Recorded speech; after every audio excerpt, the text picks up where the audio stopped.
দাদা আরেকটা বিয়ে করেছিলেন, যেটা আমার বাবার পছন্দ ছিল না। আচ্ছা সেই জন্য সে চলে এসেছিল।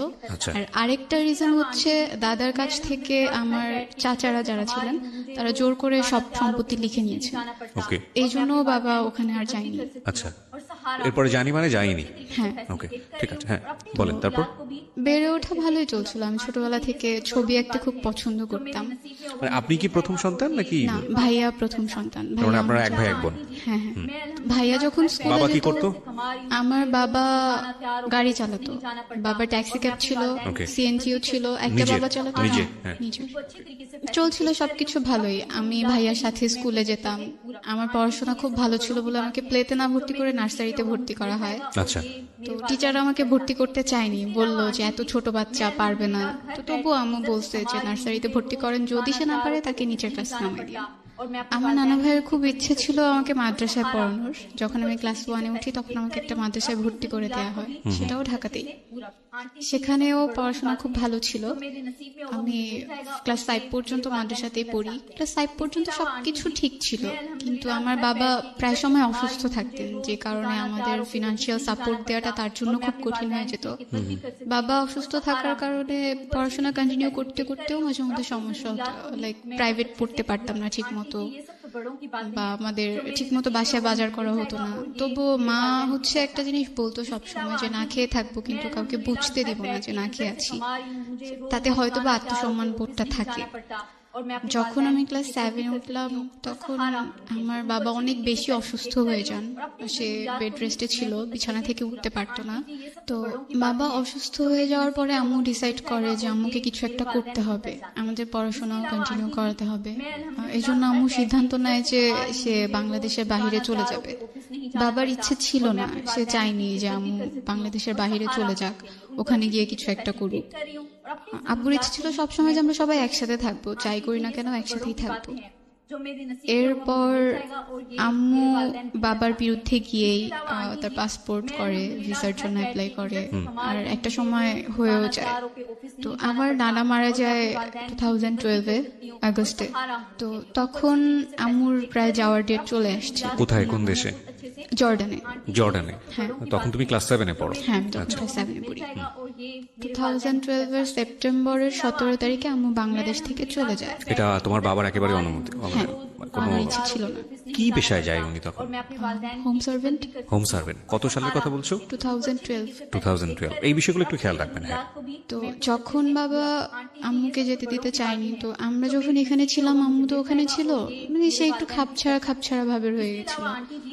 সকালে কখন উঠছি, আমি স্কুলে যাচ্ছি কিনা, আমার পড়াশোনা ঠিক মতো হচ্ছে কিনা, এগুলো সে খুব একটা কেয়ার করতো না। সে যতটুকু সময় দিতে পারতো, কখনো আমাকে এসে জিজ্ঞেস করতো না যে তুমি খেয়েছো কিনা, পড়ছো কিনা। দেখা যেত আমি সকালবেলা স্কুলে যাচ্ছি, তো আগে যেমন আমি স্কুলে যাওয়ার সময় আম্মু আমাকে খাইয়ে দিত, আমি হাত দিয়ে খেতে পারতাম না। এখন আমাকে কেউ খাইয়ে দেওয়ার মতো নাই, বা আমাকে যে বলবে তুমি খেয়ে নাও এটা বলার মতো কেউ নাই। মানে ওই সময়টাতে যখন তোমার যখন মা আমি জর্ডানে চলে গেল। হ্যাঁ। আবার যখন আমি স্কুল থেকে আসতাম, স্কুল থেকে এসে যেদিন খালামণি না আসতে পারতো আমাকে রান্না করতে হতো।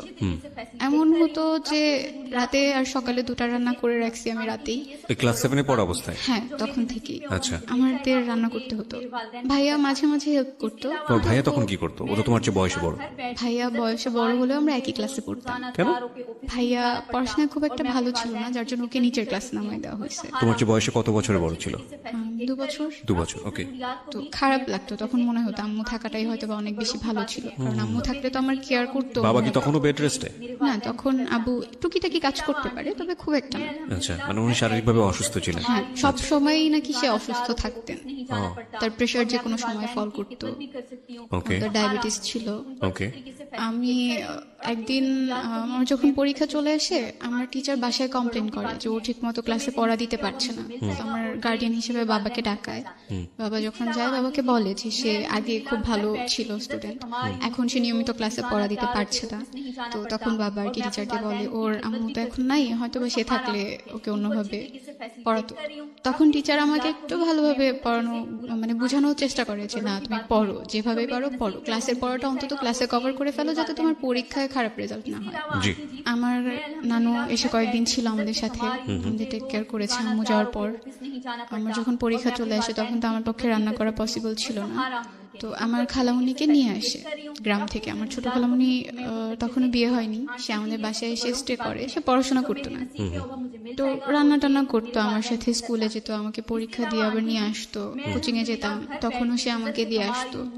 আমাদের তখন একটা রুমের বাসা ছিল আম্মু চলে যাওয়ার পরে। মানে তোমরা সবাই মিলে একটা রুমেই থাকতাম? হ্যাঁ, একটা রুমের বাসা ছিল তখন, যেহেতু আম্মু চলে গেছে এখন 2 রুমের দরকার হয় না। ওকে।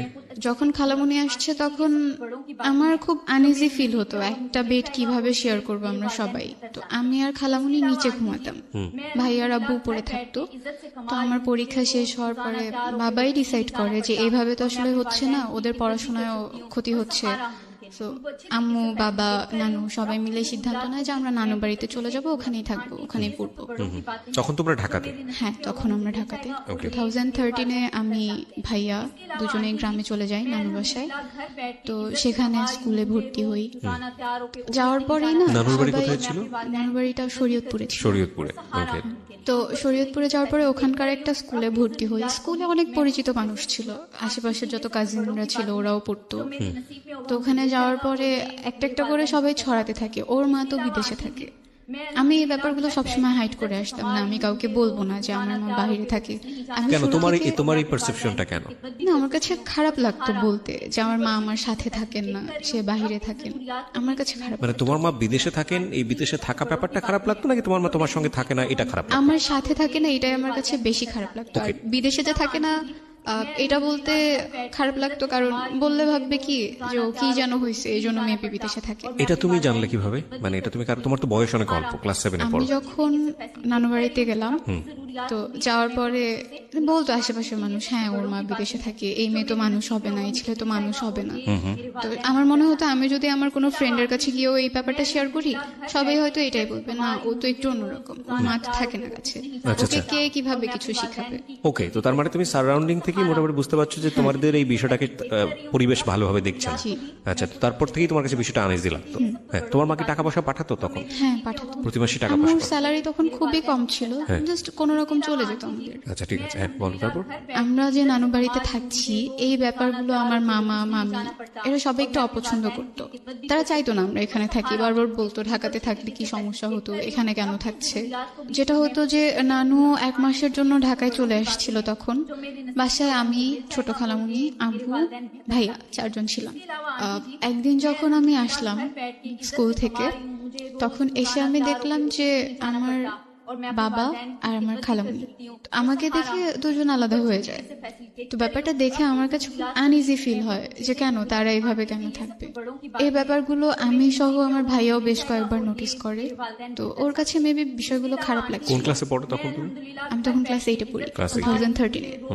তো এই বিষয়গুলো যে খারাপ লাগতো, এগুলো কি মানে কারোর সাথে তোমরা আলোচনা করতে যে এটা নিয়ে বাবাকে কিছু বলা উচিত বা বাবাকে সরাসরি কিছু বলা উচিত? না, আমি বাবাকে যথেষ্ট ভয় পেতাম, এজন্য বলতে পারতাম। তোমার ভাইয়ার সাথে তোমার সম্পর্ক কেমন ছিল? তখন পর্যন্ত ভালো তো ছিল। তোমরা দুজন মিলে কি ডিসকাস করতে যে এই বিষয়টা আমাদের ভালো লাগছে না, সুতরাং একটু বলা না, উচিত? আমি দেখলে আমি কখনো ওর কাছে বলতাম না, ওকে, আর ও দেখলে আমাকে কখনো বলতো না। এগুলো আসলে পরে জানা হয়েছে যে না, ও ঠিক আছে। এগুলো নোটিস করছে। ঠিক আছে, বুঝতে পারছি দুজনই সেপারেটলি আলাদা আলাদা ভাবে বিষয়গুলো নোটিস করছো। হ্যাঁ, তোমার মায়ের সাথে তোমাদের সম্পর্ক কথা হতো ওই সময়টাতে? রেগুলার ফোনে কথা হতো? আম্মু তোমার প্রতিদিন আম্মুকে কথা- বলতা বিষয়গুলো যে আম্মু না, এরকম তখন হচ্ছে? পর্যন্ত আম্মুকে কিছু বলিনি। তো তোমাদের তো বলতে কেউ না করেনি, তোমরা বলনি কেন? ভয় লাগতো হয়তো বা এটা নিয়ে কোনো একটা ঝামেলা ঝামেলা হবে। তৈরি হবে। ওকে, ভাইয়া রাগ করে বাসা থেকে চলে যায়, 7 মাসের জন্য চলে যায়। আমি তাকে কি নিয়ে খুঁজে রাগ পাই। করে? কি নিয়ে রাগ করে? এই ব্যাপারগুলো সে দেখতো, তার কাছে খুব খারাপ লাগতো। সে তো আমার চাইতে 2 বছরের বড়, একটু হলেও বুঝে আমার চাইতে। আচ্ছা, আমরা তাকে অনেক খুঁজেছি, পাইনি। না তোমার ভাই যে 7 মাসের জন্য গেল, সে কি তার মার সঙ্গে যোগাযোগ করতো ওই না, সময়টাতে? কারোর সাথে যোগাযোগ করতো না সেই সময়টাতে। তো আম্মুকে যখন ভাইয়ার কথাটা বলা হয়, আম্মুকে প্রায় 1 মাসের মতো হাইড করা হয়। আম্মু যখন কল দিয়ে বলতো যে ভাইয়াকে দেওয়ার কথা, তো আমরা দিতে পারতাম না, কারণ ভাইয়া তো ছিল না। বলা হতো যে না, এখানে গেছে, ওখানে গেছে, ও এখন নাই। This is the most complex story. Complex বলছে এই কারণে যে দুটো শিশুর বড় হয়ে ওঠার জন্য আমাদের যে ধরনের পরিবেশ দেওয়া দরকার পরিবারে, আমরা খাওয়া দিচ্ছি, লেখাপড়ার জন্য অর্থনৈতিকভাবে যে সাপোর্টটা দেওয়া দরকার সেটার জন্য পরিবার রেখে বিদেশ পর্যন্ত চলে যাচ্ছি, সবকিছু ঠিক আছে, কিন্তু মানসিকভাবে যে পরিবেশটা দেওয়া উচিত সেটা যদি আমরা না দেই, তাহলে সন্তানের বেড়ে ওঠা যে কত ভয়ানক রকমের বিপজ্জনক অবস্থায় যেতে পারে সেটা হচ্ছে আজকের এই জীবন গল্প। একটা পরিবারের মধ্যে ধরনের ঘটনা, এটা অনেকেই হয়তো বা মনে করবেন এটা নাটক সিনেমাতেই ভালো লাগে শুনতে, কিন্তু বাস্তব জীবনে আসলে এগুলো শুনতে গেলেও কানে অনেক সময় তালা লেগে যায়। But this social taboo is a problem. এটা প্রবলেম বলেই এটা নিয়ে ডিসকাস হওয়া উচিত। কারণ আমি মনে করি যে এই যে ঘটনাটা আজকে এই মেয়েটাকে, কি যেন নাম বলছিলে তোমার? আরিফা 17.5 বছর বয়স, তাকে আজকে লাখ লাখ মানুষের সামনে প্রেজেন্ট করেছে। এবং আমি বিলিভ করি এরকম আরিফা সমাজে অনেক আছে, এবং এইরকম আরিফার মতো পরিবার সমাজে অনেক আছে, যেটা একটা সন্তানের ওপর ভয়ানক রকমের ইম্প্যাক্ট তৈরি করে। এবং আমি সবসময় এই জিনিসগুলোর বিপক্ষে, মানে বিপক্ষে ইন আ সেন্স যে আপনি যখন আপনার বেবিটাকে নিয়ে আসলেন দুনিয়াতে, তার মানে আপনি একটা রেসপন্সিবিলিটি নিয়ে এসছেন, এবং সেখানে কোনো কম্প্রোমাইজ নাই। আপনি যদি একটা মানুষের সুস্থ জীবন দিতেই না পারেন, পারিবারিকভাবে হোক অর্থনৈতিকভাবে, তাহলে আপনি তাকে কেন নিয়ে আসলেন? প্রথম কথা হচ্ছে এটা। দ্বিতীয় কথা হচ্ছে, যদি আপনার সামর্থ্য না থাকে, আপনাকে চেষ্টা করতে হবে, প্রতি মুহূর্তে চেষ্টা করে যেতে হবে। ওই চেষ্টাটাই হলো আপনার প্রমাণ করা যে না, আপনি চেষ্টা করে যাচ্ছেন। কিন্তু আপনি চেষ্টা করলেন না, এমন কিছু করলেন যেটার জন্য একটা সন্তান ভয়ানক রকমভাবে মানসিকভাবে ক্ষতিগ্রস্ত হচ্ছে, এবং এই ক্ষতিগ্রস্ত ব্যাপারটা অর্থনৈতিকভাবে দেখা যায় না, কিন্তু একটা মানুষকে শেষ করে দিতে পারে। দেখুন, একটা বাচ্চা কিন্তু পরিবার থেকে বের হয়ে গেছে, এবং যে বাবা যে কাজটা করছে বা মা যে বিষয়টা করলো, এই বিষয়গুলো নিয়ে একটু ডিসকাস হওয়া উচিত ছিল, যে প্রবলেমটা আসলে কোথায়। আমরা কি আমাদের প্রয়োজনটা ভুলে যাব? না, প্রয়োজনটা ভুলে যাব না, কিন্তু আমাদের প্রয়োজনটা যেন আরেকজনের জীবনে করতে হয়। মানে সব মিলে পরিবারের অবস্থাটাও তখন খুব একটা ভালো ছিল না। এরপর আমি জেএসসি পরীক্ষা যখন দিব, রেজিস্ট্রেশন করা শেষ, সেই মুহূর্তে একদিন রাতে প্রায় 12টার পর আমাদের কাছে একটা কল আসে। নানুর ফোনে কলটা আসে। কল আসার পর নানু রিসিভ করে দেখে যে ভাইয়া কথা বলতেছে। ওকে, ওর ভয়েসটা তো চিনতো। তো কথা বলার পর নানু হুট করে ভয় পেয়ে আমার কাছে কল দিয়ে দিছে, যে এতদিন পরে সে কোত্থেকে কল দিল, কিভাবে আসলো। তো ভাইয়া আমার সাথে কথা বলতেছে, মানে তার বিহেভটা পুরো চেঞ্জ হয়ে গেছে। লাইক আগে সবাই ওকে খুব ভদ্র বলতো, আমি খুব বদমেজাজি ছিলাম, এই জন্য আমাকে কেউ খুব একটা পছন্দ করতো না, বাট ভাইয়াকে সবাই অনেক বেশি ভালোবাসতো।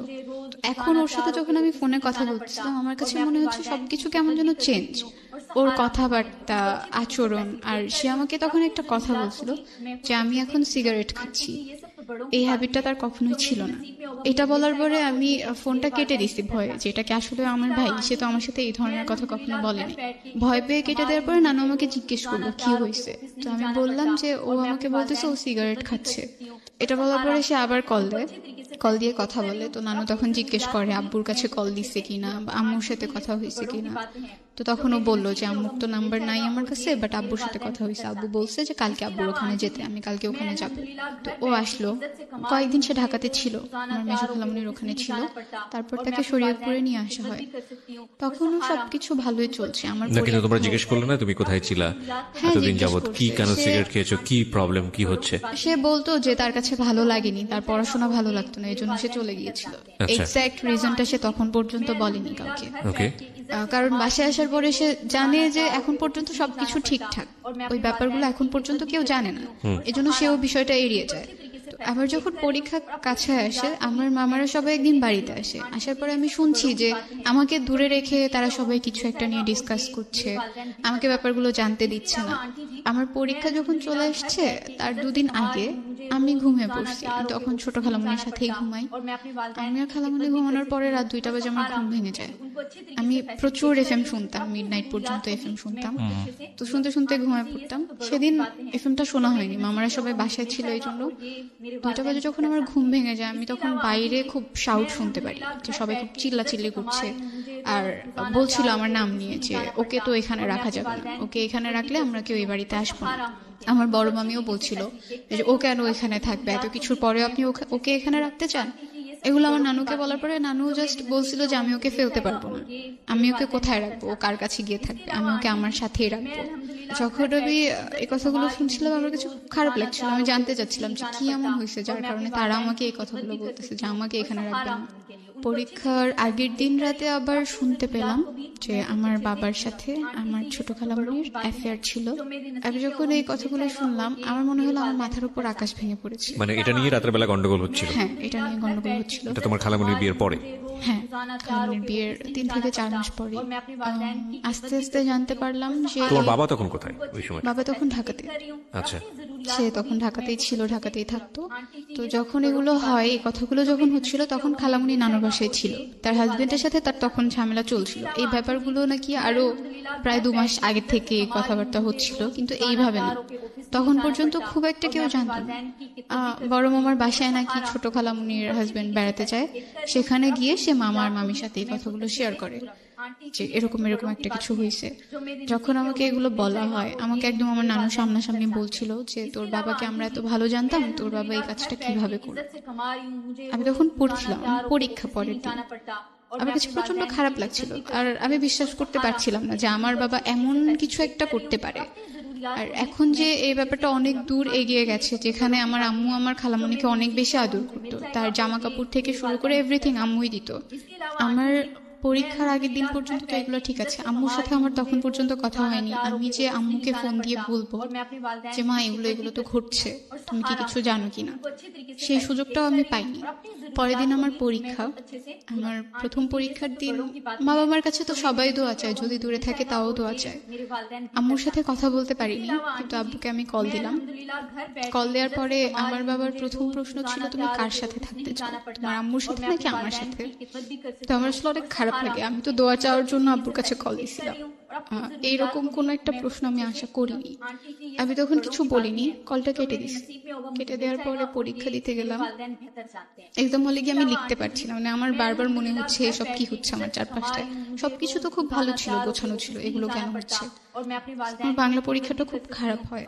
তো পরীক্ষা যখন দিয়ে আসছিলাম, আমি তো খুব কান্না করছিলাম। আমার 2টা খুব ক্লোজ ফ্রেন্ড ছিল স্কুলে, তো ওরা আমাকে জিজ্ঞেস করে কি হয়েছে, কান্না কেন করতেছি, সবকিছু তো ঠিক ছিল, হঠাৎ করে কি হলো?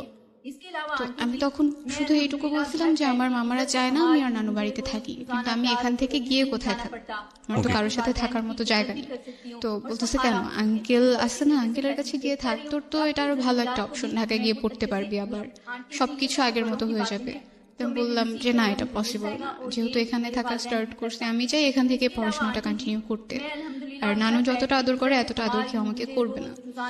আমি পরীক্ষা দিয়ে বাসায় আসার পরে তখন এই ব্যাপারগুলো নিয়ে গন্ডগোল হচ্ছে। তো নানু তখন মামাদেরকে বলল যে ওকে যদি তোরা এখানে না রাখিস, আমিও এখানে থাকবো না। আর তোর যদি ইচ্ছা হয়, আমার বড় মামাকে বলছে যে তোর যদি ইচ্ছে হয় তুই আমাকে খাবারের কোনো টাকা টুকা দিস না, আমার লাগবে না, আমি এভাবেই চলতে পারবো, যা আসে জমি থেকে সেটা দিয়ে চলতে পারবো। তো নানুর সাপোর্টটা আমার মনে হয় তখন সবচেয়ে বেশি কাজে লেগেছে মেন্টালি স্ট্রং থাকার জন্য। আম্মুর সাথে আমি ব্যাপারটা প্রথম শেয়ার করি আমার বাংলা পরীক্ষা শেষ হওয়ার পরে। আম্মু নাকি এই ব্যাপারগুলো শুনেছে, যখন থেকে কথা হচ্ছে তখন থেকেই শুনেছে, কিন্তু সে আমাকে কিছু বুঝতে দেয়নি। আর এটা নিয়ে বাবার সাথেও তার খুব ঝামেলা হয়েছে। যেটা হতো যে এই ব্যাপারের পরে বাবা আমাকে ফোন দিত না, আমি বাবার সাথে কথা না বলে থাকতে পারতাম না। আমি নিজের থেকে তাকে দিনে 4 থেকে 5 বার কল দিতাম, কিন্তু সে রেসপন্স করতো না। কল রিসিভ করলেও বলতো যে আমি এখন ব্যস্ত আছি, পরে কথা বলি। এরপর আমি ক্লাস 9-এ ভর্তি হলাম, জেএসসি রেজাল্ট পাবলিশড হলো। রেজাল্ট খুব একটা ভালো হয়নি, তবুও আম্মু কোনো রকম খুশি ছিল। আর তখন থেকে আসলে স্টার্ট হয় আমার উপর সবার যে একটা প্রেশার। আমি কারো বাসায় গেলেই প্রথম প্রশ্ন হতো, তুই কিছু জানতি না, তুই কি কিছু দেখিস নাই, এগুলো যে ঘটছে একদিনেই ঘটে গেল, তোর কি কখনো চোখে পড়ে নাই? তখন কিছু বলার ছিল না আমার, আমি ওখান থেকে চলে আসতাম। এরপর থেকে আশপাশের মানুষগুলোর সাথে আমি কথা বলা খুব কমিয়ে দিই, কারো বাসায় যেতাম না, সবাইকে অ্যাভয়েড করা স্টার্ট করে দিই যে না, আমি আমার মতো করে থাকবো, কাউকে লাগবে না। যখন ক্লাস 9-এ ভর্তি হলাম, ক্লাসে পারফরমেন্স ভালো থাকার কারণে টিচাররা আমাকে খুব আদর করতো, সবাই চিনতো। একদিন তখন ফেব্রুয়ারি ছিল, আমি করিডোরে দাঁড়ানো ছিলাম স্কুলে, আমার একটা ফ্রেন্ড আমার সাথে ছিল। আমাদের স্কুলে কলেজও আছে। হঠাৎ করে কলেজের ভাইয়েরা যখন যাচ্ছিল, আমার একটা ফ্রেন্ড বলছিল, একটা ছেলেকে দেখিয়ে বলছিল যে এই ছেলেটা তো খুব সুন্দর, আমার খুব ইচ্ছে করে এর সাথে প্রেম করতে, যদি আমাকে বলতো আমি এক পায়ে রাজি হয়ে যেতাম। তো আমি হেসে দিতাম, আমি কিছু বলি নাই, যে ছেলেটা এতটাও সুন্দর না যে তার সাথে প্রেম করতে হবে। এই কথাটা বলার পরে সে আমাকে বলছে তুমি জাস্ট ওর সাথে ফ্রেন্ডশিপ করে দেখাও। বলছি আমি যদি এখন হুট করে গিয়ে তাকে বলি যে ভাই আমি আপনার সাথে ফ্রেন্ডশিপ করবো, সে তো আমাকে একটা চড় দিয়ে দিবে, পিচ্চি মেয়ে কোত্থেকে আসছে ফ্রেন্ডশিপ করতে। এটা বলার পরে সে বলতেছে আমি তোমাকে ফোন নাম্বার কালেক্ট করে দিব এনিহাও, বাট তোমার ওর সাথে ফ্রেন্ডশিপ করে দেখাতে হবে, যদি তুমি না পারো তুমি স্কুলে আসবে। আসবা না, লাইক একটা চ্যালেঞ্জের মতো হয়ে গেছে। তো আমি বললাম ওকে ফাইন, তুমি যদি আমাকে নাম্বার কালেক্ট করে দিতে পারো আমি দেখবো বাকিটা কিভাবে কি করা যায়। তখন পর্যন্ত আমার কোনো পার্সোনাল ফোন ছিল না। তো প্রায় 1 মাস পরে সে আমাকে একদিন মেসেজে একটা নাম্বার দিল, আর তার নামটা আমি এখানে বলতে চাচ্ছি না। তো নামটাও সাথে লিখে দিছিল যে এটা ওর নাম্বার। তো আমি ওকে জিজ্ঞেস করলাম কিভাবে কালেক্ট করছো, বললো যে আমার একটা ফ্রেন্ড আছে তার কাছ থেকে কালেক্ট করে দিছি। কোন ক্লাসে পড়ো তখন তুমি? তখন আমি ক্লাস 9-এ। ক্লাস 9-এ পড়ো। তোমার ভাই কি তোমার সঙ্গে থাকে? না, ভাইয়া তখন ঢাকাতে থাকতো ঢাকাতে আব্বুর পড়ো? সাথে। বাবার সঙ্গে থাকতো? হ্যাঁ। তুমি থাকতো তোমার নানুর সঙ্গে? হ্যাঁ। আচ্ছা। তো আমি সেদিন রাতেই একটা মেসেজ দিই, মেসেজ ওই দেওয়ার ছেলেটাকে? পরে হ্যাঁ ছেলেটাকে মেসেজ দিই। ছেলেটা কি তোমাদের স্কুলের কলেজ সেকশনে পড়তো? হ্যাঁ হ্যাঁ, ওকে। সে তখন ইন্টারমিডিয়েট ফার্স্ট ইয়ারে পড়তো। তুমি তখন ক্লাস 9? হ্যাঁ। তো মেসেজ দেওয়ার পরে সে রিপ্লাই দেয়, সাথে সাথে রিপ্লাই দেয়, জিজ্ঞেস করে কে। তো আমি আমার পরিচয়টা গোপন রেখেই তার সাথে কথা বলছিলাম। জি। আমি যখন তাকে মেসেজ দিছি তখন আমি আমার ফ্রেন্ডকে বললাম যে আমি তো তাকে মেসেজ দিছি, সে রিপ্লাই দিছে। তার আগে তুমি আমাকে একটু বলো, সেটা হচ্ছে যে আমি এখান থেকে আবার শুনবো তোমার কাছে, কিন্তু এটা নিয়ে তোমার বাবার সঙ্গে তোমার যোগাযোগ হতো, তোমার বাবা বিষয়টাকে ডিনাই করতো, মানে তোমার সঙ্গে কথা বলতে চাইতো না। বিষয়টা এরকম ছিল যে বাবা তোমাকে যে প্রশ্নটা করেছিল যে তুমি কার সঙ্গে থাকবা, বাবার সঙ্গে থাকবা নাকি ওখানে থাকবা, সেটার সিদ্ধান্ত আসলে সে পায়নি, বা তুমি বাবার সঙ্গে থাকছো না এই কারণে বাবা তোমার উপর রাগ করেছিল, বিষয়টা কিরকম? না, বিষয়টা এমন না, বাবা আসলে চাইতোই না, সে আমাদেরকে দূরে সরাতে চাচ্ছিল আস্তে আস্তে, সে চাচ্ছিল তার মতো করে আলাদা থাকতে। আচ্ছা। আর আম্মুও চাইতো না যে আমি বাবার সাথে কথা বলি বা বাবার সাথে সম্পর্ক রাখি। আর ভাইয়া থাকতো, ওর তো ঢাকায় থেকে আবার পড়াশোনা করা স্টার্ট করে দিছে, ওর ওখানে থাকার মতো খুব একটা জায়গা ছিল না, তো এই জন্য ও বাবার সাথে থেকেই পড়াশোনাটা করতো। তুমি এই ঘটনা ঘটার পরে মার সঙ্গে কি এই বিষয়গুলো নিয়ে কথাবার্তা হলো? মা কি তোমাকে কিছু জিজ্ঞেস করেছিল এই বিষয়গুলো নিয়ে? আম্মু আমাকে কিছু জিজ্ঞেস করেনি। আমি যখন পরীক্ষা দিয়ে আসার পর আম্মুর সাথে কথা বললাম, আমার খুব মন খারাপ ছিল, হ্যাঁ। পরীক্ষা তো ভালো হয়নি, হ্যাঁ। তার উপর বাসায় এত কথা হচ্ছে। তো আম্মুকে আমি বললাম যে মা আমার পরীক্ষা ভালো হয়নি। জিজ্ঞেস করলো কেন, আমি বললাম বাসায় এরকম এরকম কথা হচ্ছে, তারা আমাকে এখানে রাখতে চাচ্ছে না, কারণটাও বললাম। তো বলতেছে আচ্ছা ঠিক আছে, তুমি কয়েকদিন থাকো, পরীক্ষাটা দাও, তারপর দেখা যাবে কি হয়। তো ওই ছেলেটাকে আমি যখন মেসেজ দিই তখন আমি আমার ফ্রেন্ডকে সাথে সাথে ইনফর্ম করলাম যে আমি তো ওকে মেসেজ দিছি। আমার ফ্রেন্ড যার কাছ থেকে ফোন নাম্বারটা এনে দিছে তাকে সাথে সাথে বলে দিছে যে তাকে তো মেসেজ দিছে, সে তো রিপ্লাই দিছে। এটা বলার পরে সেই ছেলেটা আবার এই ছেলেটাকে নক করে মেসেজে যে তুমি কার সাথে কথা বলতেছো মেসেজে, আমি কিন্তু জানি। তো তখন আর কি তাকে জিজ্ঞেস করে নাম বলো, কার সাথে কথা বলতেছি, কে আমাকে মেসেজ করছে, তার অ্যাড্রেস দাও। তো আমি একটা মিথ্যে অ্যাড্রেস দিয়ে তো পরিচয়টা স্টার্ট করি, সে সেই অ্যাড্রেসটাই বলে, সেও জানতো না আসলে আমি কে। তো আমার হচ্ছে জাস্ট ফ্রেন্ডশিপ করাটা একটা ইস্যু ছিল, আর কিছু ছিল না। আমি ফ্রেন্ডশিপ করার পর তার সাথে কথা বলা বন্ধ করে দিব, এরকম কিছু একটা প্ল্যান ছিল। তোমাদের যে ঘটনা, ফ্রেন্ডশিপের জায়গা থেকে আমি আবারও ফিরি, কিন্তু তার আগে আমাকে একটু বলো, তোমাদের বাবার সাথে মার যে দূরত্ব বা সেপারেট হয়ে যাওয়ার যে ব্যাপারটা, সেখানে যেই ব্যক্তিটি মানে তোমার আন্টি, তো সেখানে ওনার যে 3 মাস পরে যে প্রবলেমটা হলো বিয়ের পরে, ওনার অবস্থা কি দাঁড়ালো ওই ঘটনার পরে? উনি তখন নানুর বাসাতেই থাকতো, আমাদের সাথেই থাকতো, কিন্তু আমি খালামুনির সাথে কথা বলতাম না। কথা বলতে না তুমি? উনি ওই বাসাতে থাকতো কেন? ওনার শ্বশুর বাড়ি কি সমস্যা হচ্ছিল ওখানে? আমাদের তো তখন ডিভোর্স হয়ে গেছে। ও ডিভোর্স হয়ে যায় তখন এই ঘটনার প্রেক্ষাপটে? ডিভোর্স হয়ে যায়। এই জায়গাটায় ছোট্ট একটা বিরতি দিতে চাই। It's a very complex story অবশ্যই, এবং যতটুকু সাথে স্কুলে পড়াশোনা করে আসছে আর খুব ভালো ফ্রেন্ড। এটা জানার পরে সে আমার কাজিনকে জিজ্ঞেস করে এই নামের কি তোদের ওখানে কোনো মেয়ে আছে? বললো হ্যাঁ আছে। তো সে যেটা করে, আমার নানু বাসার কাছে এসে আমাকে একটা মেসেজ দেয় যে আপনি একটু বের হন। আমার নানু বাসার কাছেই নদী ছিল, তো আমাকে বললো নদীর ওখানে যেতে। আমি আমার একটা মামাতো বোনকে নিয়ে ওখানে যাই, আমার ওই বোনটার সাথে আমি সবকিছু শেয়ার করতাম। তো ওকে নিয়ে ওখানে যাওয়ার পরে আমি ভাবছি মেবি সামনের দিকে একটা রাস্তা আছে, সেখান দিয়ে আসবে। তারা যে অলরেডি এসে পড়ছে এটা আমি জানতাম না। আমি দাঁড়ায় ছিলাম, সে আমার পেছনে দাঁড়ায় আমাকে ফোনে কল দিছে। তখন পর্যন্ত নানুর ফোনটা আমি ইউজ করি, তো ফোনে কল দেওয়ার পরে আমি কলটা কেটে সামনের দিকে তাকাইছি, হ্যাঁ আসবে তো, ওই দিক থেকে আসবে। তো সে যখন আমাকে ডাক দিল পেছন থেকে, আমি ঘুরে দেখি সে, আমি অবাক হয়ে গেছি। পরে ওখান থেকে চলে আসি, তার সাথে তখনও কোনো কথা বলিনি। চলে আসার পরে অনেকবার মেসেজ দিল আরেকবার চাওয়ার জন্য, তো আসলে আমি ভয় পেতাম খুব। আমার যে চাচাতো মামারা ছিল, সে যদি দেখে ফেলে বা কেউ যদি দেখে, এটা নিয়ে কিছু একটা হয়ে যাবে। এমনিতেই তো বাসায় এত ঝামেলা আমাকে নিয়ে, আমাকে তারা এখানে রাখতে চাচ্ছে না। আমি ভয় পেয়ে ওখান থেকে চলে আসার পরে নানু আসলে আমাকে খাবার জন্য রাখছিল অনেকক্ষণ যাবত, আমি আসছিলাম না, আমি ওখানে দাঁড়াইছিলাম।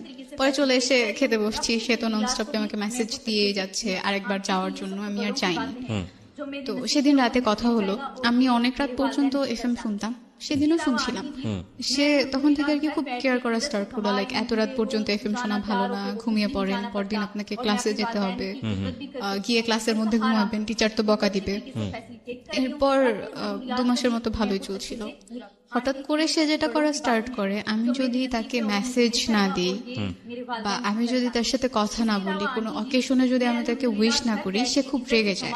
আচ্ছা, তখন 14 এপ্রিল চলে আসছে, পহেলা বৈশাখ। আমি পহেলা বৈশাখে তাকে মেসেজ করিনি, আমার মনে ছিল না। তো পরদিন সকালবেলা আমি উইশ করার পরে সে খুব রাউড বিহেভ করা স্টার্ট করলো যে কেন তাকে আমি উইশ করি নাই, আমি মেবি তাকে পছন্দ করছি না, সে যে আমার সাথে কথা বলে এটা এখন আমার কাছে বিরক্তিকর কারণ হয়ে দাঁড়াচ্ছে।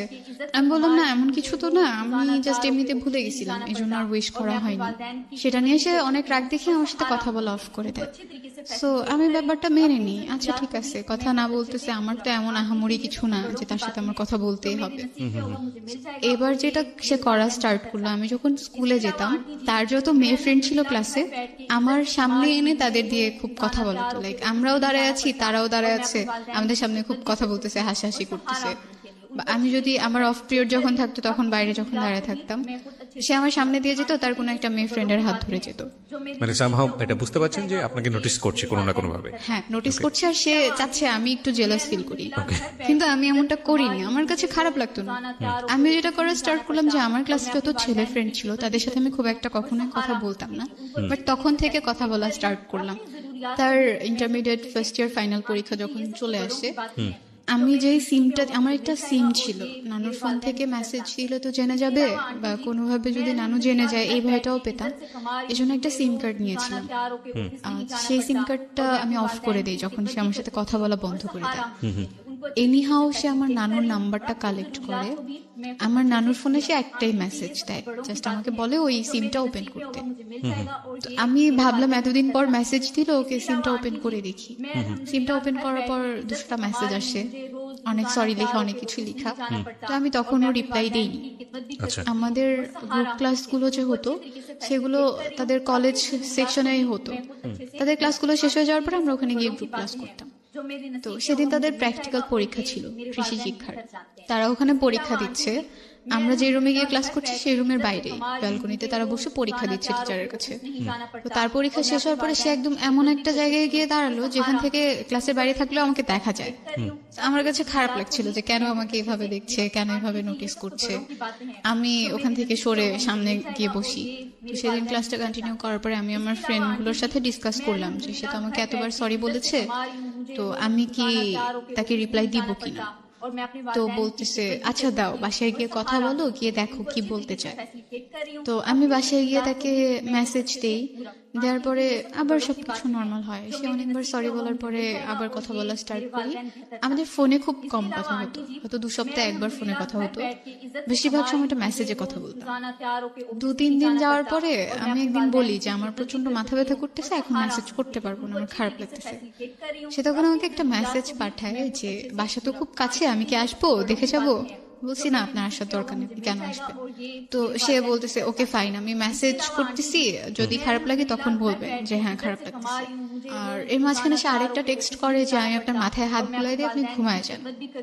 ব্যাপারটা একটু আমার কাছে অন্যরকম লাগে, হঠাৎ করে এই কথাটা সে আমাকে কেন বলবে। দেন আমি আবার পরের দিন স্কুলে গেলাম, স্কুলে গিয়ে ফ্রেন্ডদের সাথে এই ব্যাপারগুলো শেয়ার করলাম, সে তো এগুলো বলতেছে। তো ওরা এমন একটা ভাব নিয়ে আমাকে একটা কথা বললো, এই ছেলে তোমাকে প্রপোজ করবে, জীবনেও না, এটা তো জাস্ট সে এমনি বলে ফেলছে কথার প্রসঙ্গে। আমি বললাম আচ্ছা আমি কি দেখতে এতটাই খারাপ, এতটাই কুৎসিত যে আমাকে সে প্রপোজ করতে পারবে না। বাসায় চলে আসি, আবারও তার সাথে কথা বলা স্টার্ট করি। তো একদিন হুট করে সে আমাকে রাতে প্রপোজ করে বসে। তো করার পরে আমি সেদিন এটা কি তাকে বললাম, এসএমএস এর মাধ্যমেই করে নাকি হ্যাঁ মেসেজে। মেসেজই করে? আচ্ছা, তো সে যখন প্রপোজ করে আমি তাকে না করে দিই, রিফিউজ করে দিই। করার পরে সে বললো ওকে ফাইন, তুমি যদি সময় নিতে চাও সময় নিতে পারো, আমার কোনো প্রবলেম নেই, আর আমি জোর করছি না, আমার জোর করার দরকারও হবে না। তখন থেকে সে যেটা করলো, কলেজে আসা কমিয়ে দিল। সে চেষ্টা করছিল ট্রান্সফার হওয়ার অন্য কোনো কলেজে, সেটার জন্য অ্যাপ্লাই করেছে।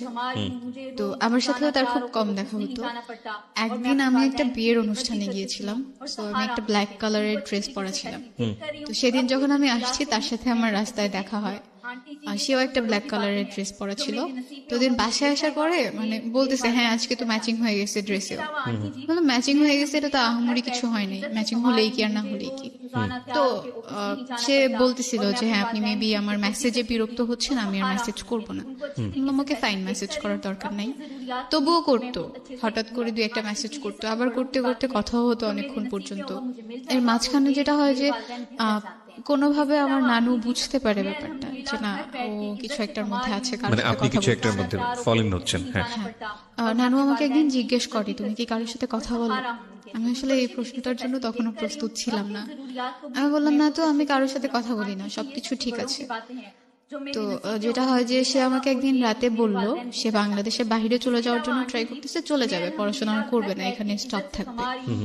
তো এটা বলার পরে আমার খারাপ লাগে যে কেন চলে যাবে, এখানেই থাকতো, পড়াশোনা করতো, কথা তো হচ্ছিলই, ফিল করতেছিলাম কিছু একটা হয়তো বা হচ্ছে।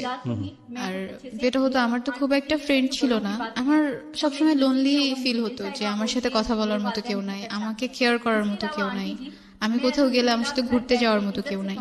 তো একদিন রাতে সে আমাকে বললো তার পাসপোর্ট হয়ে গেছে, এখন সে ভিসার জন্য অ্যাপ্লাই করবে, সে চলে যাবে। ছেলেটার নাম কি ছিল? ওকে আমি মুশি বলে ডাকতাম। ঠিক আছে, you can call her Mushi, no problem. হ্যাঁ, ও বিদেশ কেন যাচ্ছে? তার পড়তে ভালো লাগে না, এই জন্য সে চলে যাবে। ওকে। তো একদিন সে বললো যে সবকিছু ডান, এখন সে চলে যাবে, শুধু ডেটটা আসা বাকি। তো সেদিন রাতে অনেকক্ষণ পর্যন্ত কথা বলছি। তো সে আমাকে সেদিন একটা কথা বলছিল যে আজকের পরে হয়তো বা আর কখনো কথা হবে না, কারণ 2-1 দিনের মধ্যে তো আমি চলে যাবো, এই কয়েকদিন অনেক ব্যস্তও থাকবো, সারাদিন তো আর মেসেজ করা পসিবল না যেহেতু আমরা ফোনে কথা বলি না। তো আমি মেনে নিলাম, আচ্ছা ফাইন। সেদিন রাতে অনেকক্ষণ পর্যন্ত কথা বলতে বলতে আমি তার প্রতি অনেক বেশি উইক হয়ে গেছিলাম, কথা না বলে থাকতে পারতাম না, কথা বলতেই হতো, সেটা মেসেজের থ্রুতেই হোক বা ফোনের থ্রুতেই হোক। তো ওদিন রাতে আমি তাকে সে আমাকে প্রপোজ করেছিল, সেটার অ্যান্সার দিয়ে দিই যে না I can't live without you, আমার লাগবেই আপনাকে, আমার আপনার সাথে কথা বলা লাগবেই, আমি থাকতে পারবো না এভাবে। তো সে বললো আচ্ছা ঠিক আছে দেখি কি করা যায়। তো আমি তাকে খুব রিকোয়েস্ট করি বাংলাদেশের বাইরে না যাওয়ার জন্য। তো তাকে আমি যেতে না করার পরে সে বললো আচ্ছা আমি বাসায় কথা বলে দেখি, যেহেতু আমি সবার ছোট আর আমার বড় আমার বোনরা আছে, আমার দুলা ভাইরা আছে, তাদের সাথে আমি কথা বলে দেন তোমাকে জানাবো। তো 2 দিন পরে সে বললো ওকে ফাইন, আমি যাচ্ছি না, আমি পড়াশোনাটা কন্টিনিউ করবো। তো এর মাঝখানে বাসায় প্রবলেম গুলো চলছিল, আব্বু টোটালি আমাদের সাথে যোগাযোগ করা অফ করে দিছে, খুবই রেয়ার তার সাথে আমার কথা হতো। ভাইয়ার কাছ থেকে জিজ্ঞেস করতাম সে কেমন আছে, ঠিক মতো খাচ্ছে কিনা। তো ভাইয়ার কাছ থেকে আপডেট পেতাম বলে বাবাকে আমিও কল করা অফ করে দিই, যেহেতু সে আমাকে ওভাবে কথা বলতে চায় না আমার সাথে, একটু এড়িয়ে চলছিল। তার মুশির সাথে আমি আমার ফ্যামিলির ব্যাপারগুলো তখন পর্যন্ত শেয়ার করিনি, আমি ভয় পেতাম যদি আমি এগুলো বলার পরে সে আমার সাথে রিলেশনটা না রাখে, এই ভয়গুলো কাজ করতো বলে আমি কখনো তার কাছে বলিনি। আর সেও কখনো আমাকে জিজ্ঞেস করেনি আমি নানু বাড়িতে কেন থাকি। ক্লাস 9টা এভাবে পার হয়ে গেল। আমি যখন ক্লাস 10-এ উঠলাম তখন আমার আম্মু বাংলাদেশে আসেন। তো আম্মু যখন বাংলাদেশে আসেন আমাকে বলা হয় যে আম্মু বাংলাদেশে আসবেন, ভাইয়া তাকে রিসিভ করতে যায়। আম্মু আমার ছোট মামার বাসায় উঠে, মামার বাসা ঢাকাতেই ছিল। তো আমি আর নানু গ্রাম থেকে ঢাকাতে যাই। যখন ঢাকাতে যাব তখন নানুর হাতে টাকা ছিল না। তো আমি টিউশন পড়াতাম, আমার 2টা কাজিনকে পড়াতাম। মানে আমি এতটা খুশি ছিলাম আম্মুকে দেখবো যে আমি সেই টাকাগুলো সব নানুকে দিয়ে দিছি, বলতেছি এটা দিয়ে আমরা ঢাকায় যাব, আম্মুর জন্য কিছু একটা কিনবো, এতদিন পর সে আসতেছে। তো আমি যখন ঢাকায় যাই, আমি গিয়ে আমার বড় মামার বাসাতে উঠি নানু সহ। আম্মু আসে ভাইয়ার সাথে। আম্মু যখন আসে সে আমাকে ওভাবে না খেয়াল করেনি, মানে সে চিনতে পারতেছিল না। সে কত ভাবতেছিল বছর পরে আসলো বলো তো? আম্মু প্রায় 2.5 বছর। 2.5 বছর পরে। আচ্ছা। তো আমি অনেক রোগা হয়ে গেছিলাম, খুব কালো হয়ে গেছিলাম। সে ওভাবে আমাকে বুঝতেই পারেনি যে এটাই আমি হব। সে একটু অবাক হয়ে গেছে আমাকে দেখে। তো এটা বলার পরে আমি হেসে দিছি। তো আম্মু আমাকে জড়ায় ধরলো, হাকটাক করলো। যেদিন প্রথম 2 বছর থেকে 2.5 বছর পর আমি আম্মুর সাথে শুলাম রাতে, অনেক গল্প করলাম এতদিন কি হয়েছে। আম্মুর সাথে অনেক গল্প করার পরে পরের দিন আমরা শপিং করতে যাই মামি সহ। সেখান থেকে আমরা শপিং টপিং করে বাসায় আসি। তো আর কি সব ধরনের কথাই তখন পর্যন্ত বাসায় হয়। খালামণির সাথে বাবার ওই অ্যাফেয়ারটার কথাও তখন হচ্ছিল। তো আম্মুকে মামা অনেক দোষারোপ করছিল। আম্মু বলতেছিল আসলে আমার কিছু করার নেই, এটা আমার ভাগ্যে ছিল, এই জন্য হয়ে গেছে, এখন আমি কি করতে পারি। বাট আমি চাই আমি আমার ছেলে নিয়ে সবসময় একসাথে থাকবো, সুখে থাকবো, আচ্ছা, আর আমি কোনো বিয়েও করব না। এই ডিসিশনটা আম্মু তখনই নেয়। আর তখন থেকে আমি ঠিক করি যে জীবনে যাই করি না কেন, যত বড়ই হই না কেন, আম্মুর জন্য করব প্রত্যেকটা জিনিস। আর তার জন্য হলেও আমাকে এমন একটা লেভেলে গিয়ে দাঁড়াতে হবে, স্ট্যাবলিশ হতেই হবে, যাতে মানুষ আমাকে কোনো কিছু না বলতে পারে বা আমার মাকে কোনো কিছু না বলতে পারে। যখন ক্লাস 10 উঠলাম তখন আম্মু আমার সাথে গ্রামে চলে আসে নানুর বাসায়। নানুর বাসায় তো তখন আমি আর নানুই থাকতাম, কারণ আমার ছোট খালামণির তখন আরেকটা বিয়ে হয়ে গেছে। তো খালামণির বিয়ে হয়ে যাওয়ার পর খালামণি শ্বশুর বাড়িতে থাকে, আমি নানু আম্মু একসাথে থাকতাম। আস্তে আস্তে অনেক মাস থাকার পরে আম্মু ডিসাইড করে আম্মু আর যাবে না জর্ডান, সে অন্য কোথাও যাওয়ার ট্রাই করবে। ভাইয়াও ছিল, ভাইয়াও থাকতো আমাদের সাথে, সে ঢাকাতে পড়তো, তখন আসতো। ভাইয়ের সাথে না আমার খুব ঝগড়া হতে লাগলো, তখন ও আমাকে সহ্য করতে পারতো না, আম্মু আমাকে প্রচন্ড আদর করতো এই জন্য। আচ্ছা, তো ওর সাথে জেলাসি হওয়ার কারণে ঝগড়াটাও অনেক বেশি হতো, তো সম্পর্কটাও আস্তে আস্তে খারাপ হতে থাকে। আমি ওর সাথে খুব একটা কথা বলতাম না, কারণ কথা বলতে গেলেই সে রেগে যায়, আমার সাথে ঝগড়া করে। এরপর সাথেও আমার কন্টিনিউয়াসলি কথা হচ্ছে। কথা বলার প্রসঙ্গে আমি একদিন ওকে বলি যে আমার আম্মু তো আগে বাংলাদেশের বাইরে থাকতো, আম্মু এখন বাংলাদেশে এসেছে। তো বলছে আচ্ছা ঠিক আছে। এরপরে একদিন আম্মুকে দেখতে চাইলো, ওদের পড়া না রেখে এফএম কেন শুনছো? তো আমি বললাম যে তুমি একটু শোনো, তোমার ভালো লাগবে। তো সেই সময়টা থেকে আমি আর আম্মু মিড নাইটে যেই শো গুলো হতো বা রাতে যেই শো গুলো হতো সেগুলো একটা ইয়ারফোন ভাগ করে শুনতাম। মার আম্মুও সঙ্গে? শুনতো, আমিও শুনতাম। আচ্ছা, আচ্ছা, হ্যাঁ। ওকে। আম্মুর এটা একটা নেশার মতো হয়ে যায়, সে প্রতিদিন শুনতো, আমাকে শুনতে নিত না। আমি যখন শুনতে যেতাম তখন বলতো যাও গিয়ে পড়তে বসো, তোমার শোনা লাগবে না, তুমি বাচ্চা মানুষ সেগুলো শুনে কি করবা। ওকে। আমি পড়তে বসতাম, আবার লুকিয়ে লুকিয়ে নানুর ফোন থেকেও শুনতাম। আম্মু একটা কাজ করলো, আমাকে নানুর ফোন ধরতে একদম নিষেধ করে দিল। মানে সে চাচ্ছিল আমিও একটু এই সব সম্পর্ক টম্পর্ক থেকে দূরে থাকি, পড়াশোনায় ইনভলভ হয়ে যাই। এই কারণে নানুর ফোনটা ধরতে বারণ করছে, আর নানু আমাকে তার ফোনটা ধরতে দিত না। আর আমি তো নানুর ফোন থেকেই মেসেজ করতাম, তখন কি করবো এই জন্য টেনশনে পড়ে গিয়ে আম্মুর ফোন থেকেই লুকিয়ে লুকিয়ে একটু একটু মেসেজ করতাম, লুকিয়ে লুকিয়ে একটু একটু ফোনে কথা বলতাম। ও আমাকে সব সময় রিকোয়েস্ট করতো দেখা করার জন্য, কিন্তু আমি বাসার সবাইকে ভয় পেতাম বলে দেখা করতাম না, কখনোই করতাম না। যতটুকু দেখা হতো, আমি যদি স্কুলে যেতাম কখনো সামনে পড়ে গেলে দেখা হতো, এছাড়া দেখা হতো না। একদিন তার একটা ফ্রেন্ডের মাধ্যমে আমাকে একটা গিফট দেয়, তো সেটা আমি যখন বাসায় নিয়ে এসে আলমারিতে রেখে দিছি, আম্মু যখন আলমারিটা খুলছে সেটা সে দেখে ফেলছে। তো তার কথা হচ্ছে আমি তো তোমাকে টাকা দিই নাই, তুমি এটা কোত্থেকে পাইছো? আমাকে বারবার জিজ্ঞেস করতেছিল এটা কে দিল। আমি তখন আম্মুকে বললাম, বলার পরে বলতেছে ওকে ফাইন, গিফট নিয়ে আসছো ভালো কথা, এটা তো এখন রিটার্ন করতে পারবো না, করলেও হয়তো সে এটা নিবে না।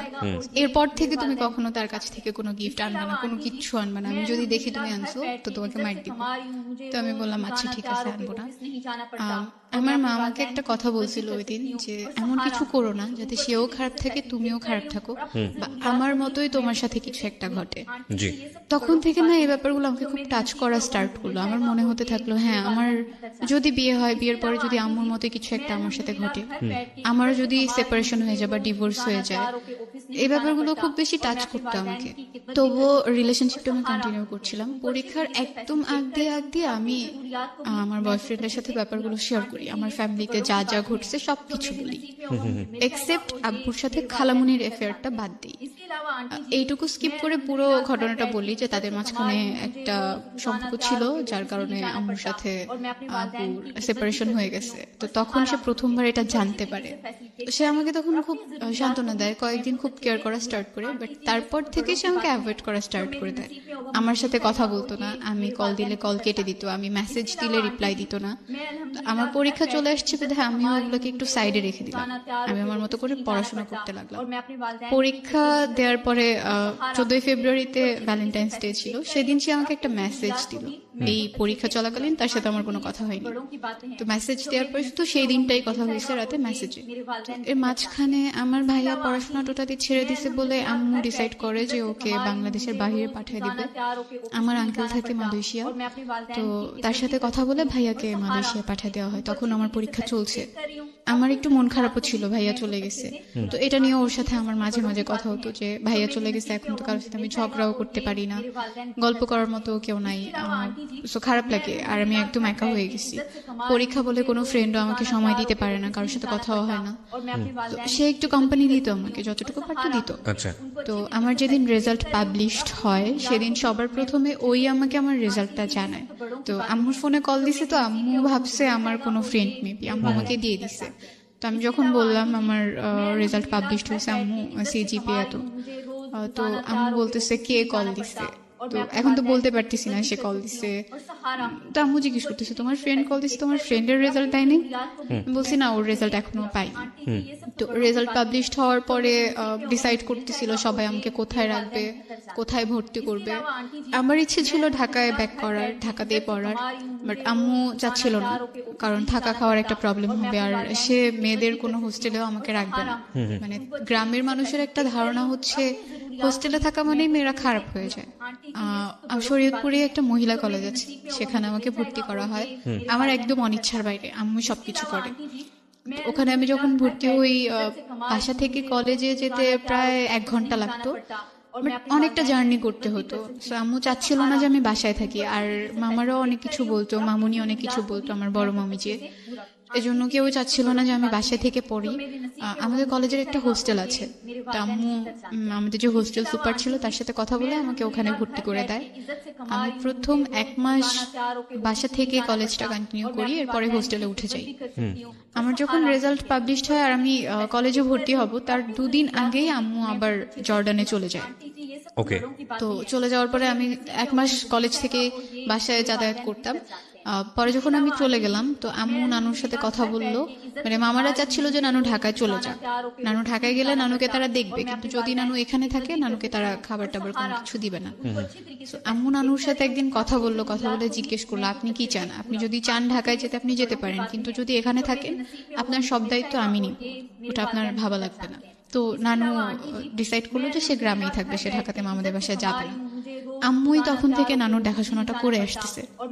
আমি কলেজে ভর্তি হয়ে গেলাম 2016 ডিসেম্বরে। স্কাউট ক্যাম্প হয় আমাদের কলেজ থেকে, স্কাউট ক্যাম্পে যাওয়া হয়। তো আমরা মোট 16 জন গেছিলাম। তো ওখানে গিয়ে রোভার মুডে আমাদের কলেজ থেকে যে 8 জন সিলেক্ট করা হয়, সেই 8 জনের মাঝখানে আমিও ছিলাম। তো রোভার মুডে গিয়ে আমাদের পাশের তাঁবুতেই কিছু ছেলেরাও ছিল, মেয়েরাও ছিল। তো আমি একদিন, ওরা আমাদের কাছ থেকে একটা পানির পট নিছে, তো সেটা আনার জন্য যখন ওদের তাঁবুর ভেতরে যাই, একটা ছেলে ওখানে শোয়া ছিল। তো সে কিছু একটা বলছে, আমি ওটা শুনিনি, আমি ওখান থেকে বের হয়ে চলে আসি। আমি একটু ফ্ল্যাশব্যাকে যাব, এর মাঝখানে ওর সাথে টোটালি আমার কথা অফ হয়ে যায়। আমরা কোরবানির ঈদের পরে একবার দেখা করছিলাম, তো যেদিন দেখা করি সেদিন আমরা বাইরে দেখা করি, সেটাই তার সাথে আমার বাইরে প্রথমবার দেখা।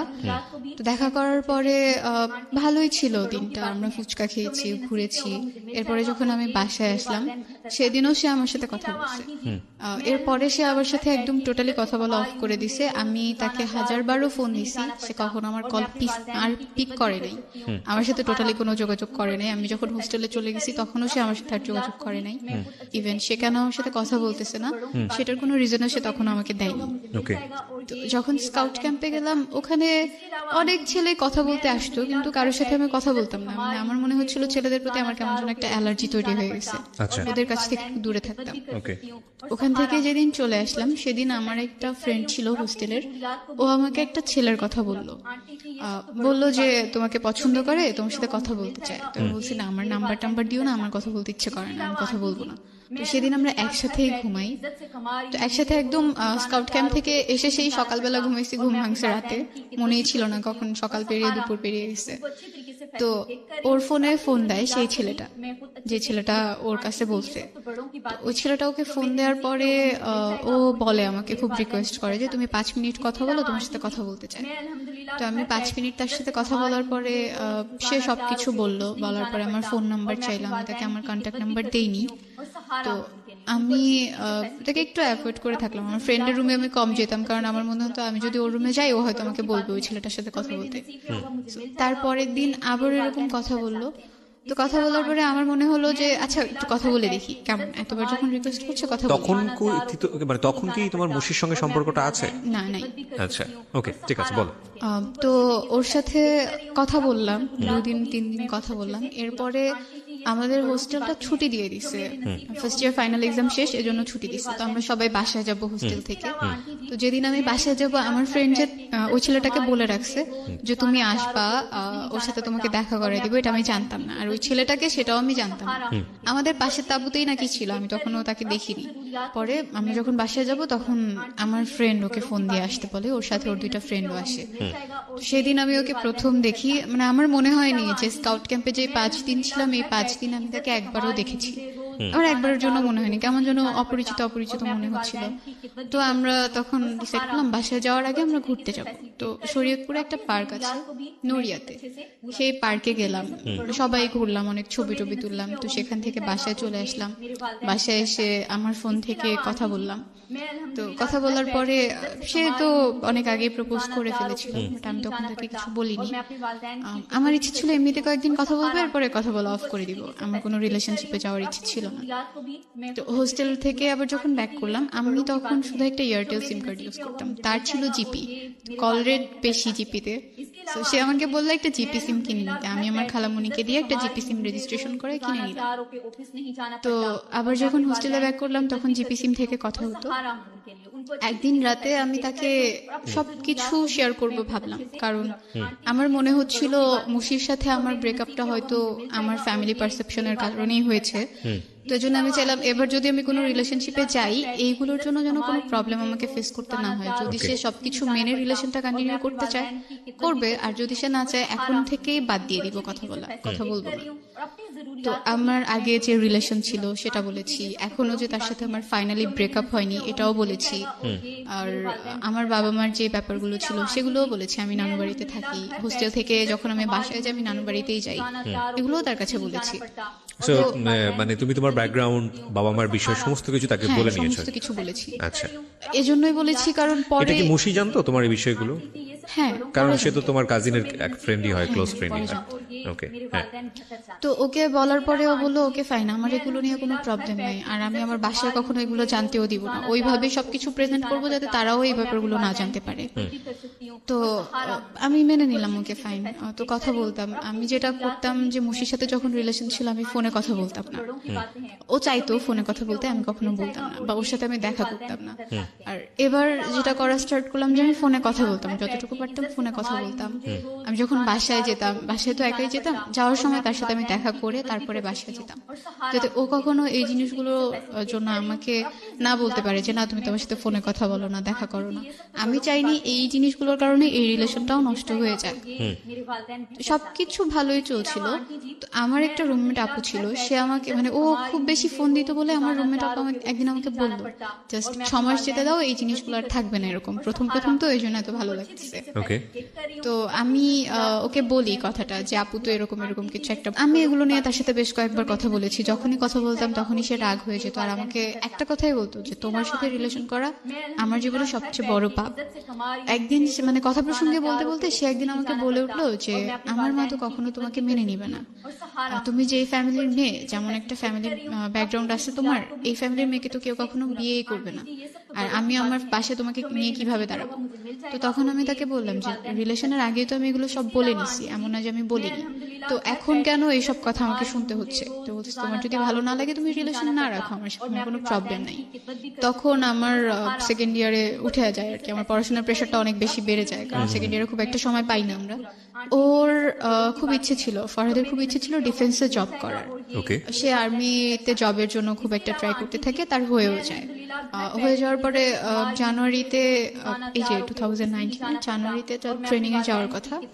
তো তখন সে আমাকে বলে যে ট্রেনিং এ যাওয়ার আগে সে বিয়ে করে রাখবে। তো আমি বলছি এটা কেমন কথা, আমার এখন 18 বছর হয় নাই, আর আপনিও ম্যাচিউরড না, স্ট্যাবলিশও না, তো বিয়ের প্রসঙ্গ এখানে আসে না। আর সেকেন্ডলি আমি আমার বাসায় না বলে বিয়ে করবো না, আচ্ছা, যেহেতু আমার মা আমার কাছে অনেক কিছু, সে আমার জন্য এতটা করছে, আমাকে সব পড়াচ্ছে, ফিনান্সিয়াল সাপোর্টটা দিচ্ছে, আমি যখন যা চাচ্ছি তাই পাচ্ছি, তাকে না বলে আমি এমন কোনো কিছু করতে পারবো না।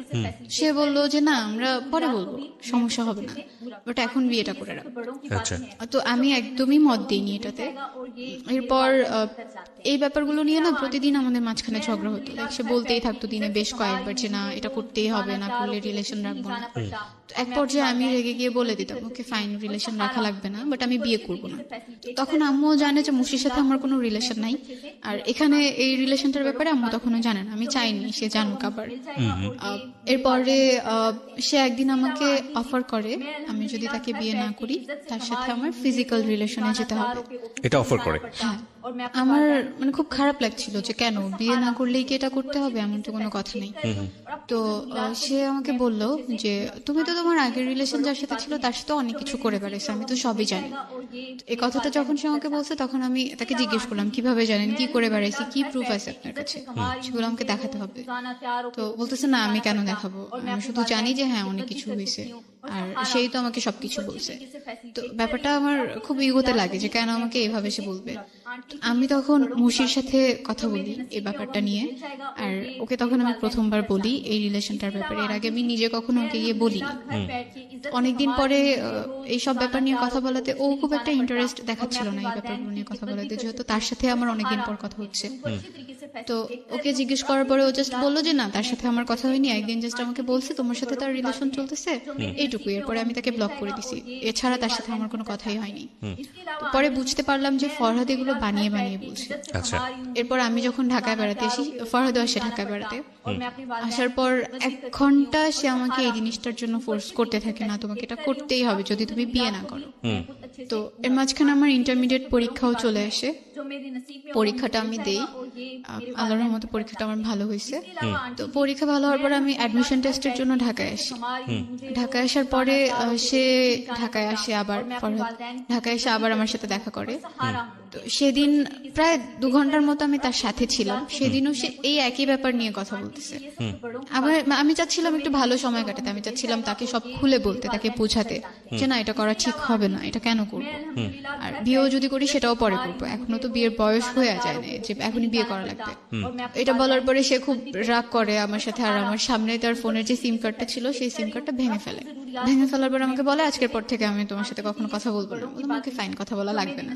তার আরো একটা সিম কার্ড ছিল, সেটা দিয়ে আবার আমাকে নক দেয়, আবার অনেক বুঝায়, কিন্তু আমি এই জিনিসগুলো বারবার অ্যাভয়েড করছিলাম। তো আমি তাকে বললাম যে সামনে তো আমার অ্যাডমিশন টেস্ট, এগুলো নিয়ে আমি কোনো প্রেশারের মধ্যে থাকতে চাই না। রোজার ঈদের মধ্যে আমি আবার গ্রামে আসি নানু বাসায় বেড়াতে। জি। নানু বাসায় থাকি 2 দিনের মতো। 2 দিন পরে আমি ঢাকায় যাই, গিয়ে আমি আমার একটা ভাইয়ার বাসায় বেড়াতে চাই ঢাকায়। ভাইয়ার বাসায় যখন যাই আমার প্রচন্ড রকমের জ্বর চলে আসে, প্রচন্ড কাশি আসতো, কাশির সাথে রক্তও পড়তো। সবাই ভাবছিল যক্ষা হয়েছে হয়তো। তো এটার জন্য হসপিটালে যাওয়া লাগতো আমার প্রায় প্রতিদিন, কফ পরীক্ষা করা লাগতো, ব্লাড টেস্ট করা লাগতো। একদিন কফ পরীক্ষা করার পর সেটা রিপোর্ট দেয়, তো বলে যে আবারও কফ পরীক্ষা করা লাগবে। আমি কফ পরীক্ষা আবারও করতে যাই, যাওয়ার পরে সেদিন রিপোর্ট নিয়ে জাস্ট গাড়িতে উঠছি, এখন বাসায় যাব। বাসায় যখন যাওয়ার জন্য গাড়িতে উঠলাম, হুট করে আম্মু আমাকে কল দেয়। কল দেওয়ার পরে আম্মু আমাকে বলতেছে তুমি কই। আমি বললাম যে হ্যাঁ আমি এখন হসপিটাল থেকে বাসায় যাচ্ছি। তো আম্মু বললো যে তোমাকে একটা কথা বলবো, তুমি একটু সাইডে গিয়ে আমাকে কল দাও। তো গাড়িতে ছিলাম এই জন্য সাইডে যেতে পারিনি, গাড়ি থেকে নেমে আমি আম্মুকে কল দিলাম। কল দেওয়ার পর আমাকে বলতেছে তোমার বাবা আজকে মারা গেছে। হোয়াট? আমাকে আম্মু তখন বলে যে তোমার বাবা আজকে মারা গেছে। তার ভেতরে কথাটা বলার মধ্যে না ওরকম কোনো ফিলিংস ছিল না যে সে কান্না করতেছে, সে ইমোশনাল হয়ে গেছে, এমন কোনো কিছু ছিল না। হুট করে যখন এটা শুনলাম, এর মাঝখানে বাবার সাথে তো আমার কোনো যোগাযোগ ছিল না, আমি জানতামও না যে সে কোথায় আছে, কার সাথে আছে। আম্মু মাঝে মধ্যে নাকি কল দিত, আমার সাথে মাঝে মধ্যে কথা হতো। আম্মুকে বললাম যে আচ্ছা ঠিক আছে আমি তোমার সাথে পরে কথা বলি, এটা বলে আমি বাসায় চলে আসলাম, ভাইয়াদের বাসায়। তো এর মাঝখানে সবাই জেনে গেছে ব্যাপারটা, সবাইকে বলা হয়েছে। তখন পর্যন্ত না আমার খারাপ লাগতেছিল না, আমার কেন জানি মনে হইতেছিল যে বাবা মনে হয় মরে গেছে, ভালোই হয়েছে। এখন হয়তোবা তাকে কেউ বলবে না যে সে তো খারাপ ছিল, এখন হয়তোবা কেউ তার উপর ভাগ বসাতে আসবে না, বা আমার আম্মুকে আর কোনো কথা শুনতে হবে না। আমি মনে মনে খুশি হয়েছি যে হ্যাঁ মরে গেছে তো ভালো হয়েছে। এখন তো আমি বলতে পারবো সবাইকে যে আমার বাবা মারা গেছে, এখন আমাকে এই কথাটা বলতে হবে না যে আমার বাবা মা সেপারেট, তার আলাদা থাকে। The line is very very important for everybody যারা ফ্যামিলিতে আছেন। সন্তান যদি আপনার কাছে ইম্পর্টেন্ট হয়ে থাকে, এই কটা লাইন একটু মাথায় রাখেন সারাটা জীবনের জন্য। ওকে, তারপর? এরপর আমি ভাইয়ার বাসায় গেলাম। ভাইয়ার বাসায় যাওয়ার পরে ভাইয়া ভাবছে যে আমি জানি না কিছু, মানে আম্মু যে আমাকে বলছে এটা আমি কারোর কাছে তখনো বলিনি। ভাইয়া বলতেছে তোমাকে একটু মিরপুরে যাওয়া লাগবে, তোমার ফুপ্পি যাইতে বলছে। আব্বু তখন ফুপ্পির বাসায় মারা গেছেন। তো আমি ভাইয়াদের সাথে মিরপুরে গেলাম। আমার ভেতরে ওরকম কোনো কিছুই কাজ করতেছিল না যে আমার বাবা নাই, আমার একটা জিনিস হারাই গেছে, এরকম কোনো কিছু আমার ফিল হচ্ছিল না। আমার কান্নাও আসতেছিল না। আমি ফুপ্পি বাসায় যখন যাই, রোডে অনেক জ্যাম থাকার কারণে প্রায় রাত হয়ে যায়, 8টার মতো বেজে যায়। যাওয়ার পরে ওখানে গিয়ে আমাকে প্রথম কথা শুনতে হয়, আসছে এখন ঢং দেখাইতে আসছে, বাবা মারা গেছে, তার মধ্যে কোনো কিছুই কাজ করে না, সে এখন রূপ দেখানোর জন্য আসছে, এটা বলতেছিল মেবি আমার কাজিনরা। তো যাওয়ার পরে আমি বাবাকে দেখতে পারিনি, তখন তাকে মাটি দেওয়া হয়ে গেছে কালচি কবরস্থানে। তো ওখানে 5 মিনিটের মতো মনে হয় আমি ছিলাম, এর বেশি আমি থাকিনি। আমি ভাইয়াদেরকে বলে ফুপ্পিদেরকে বলে চলে আসছি, কারণ আমি ওখানে কেন থাকবো, যেহেতু বাবাকে আমি আর দেখতে পারতেছি না, আর ওখানে সবাই বাজে ধরনের কথা বলতেছে, তো চলে আসছি ওখান থেকে। আসার পরে যেটা জানতে পারি যে বাবা নাকি খুব করে চাইতো আমি একবার তার সাথে দেখা করি, সে নাকি আম্মুকে সবসময় বলতো। তো আম্মু একবার আমাকে বলছিল যে তোমার বাবাকে তোমার ফোন নাম্বার দিব, আর তোমাকে তোমার বাবার ফোন নাম্বারটা দিব, তুমি তার সাথে গিয়ে একবার দেখা করে আসো। তো দেখা হয় নাই, কারণ আমি অসুস্থ হয়ে গেছিলাম, এই জন্য আর দেখাটা করতে পারিনি। ওখান থেকে আসার পরে আমার অতটা খারাপ লাগতেছিল না, কেন জানি আমার খুব খুশি লাগতেছিল, অনেক বেশি খুশি লাগতেছিল। আজকে আমি সবার কাছে বলবো যে হ্যাঁ আমার বাবা মারা গেছে, আমি ফেসবুকে একটা স্ট্যাটাস দিব আমার বাবা মারা গেছে। হয়তো আর কোনোদিনও কারো কাছে আমাকে বলতে হবে না, ছোট হতে হবে না যে আমার বাবা আলাদা থাকে, বা একটা ফ্যামিলির রিজনের কারণেই সে আলাদা থাকে। অ্যাডমিশন টেস্টও প্রায় শেষ হয়, এর মাঝখানে আমার বাসায় একটা বিয়ের প্রপোজাল আসে। তো আম্মু চাচ্ছিল যে বিয়েটা হয়ে যাক, আর এর মাঝখানে ফরহাদের সাথেও রিলেশনটা চলছে কোনো রকম।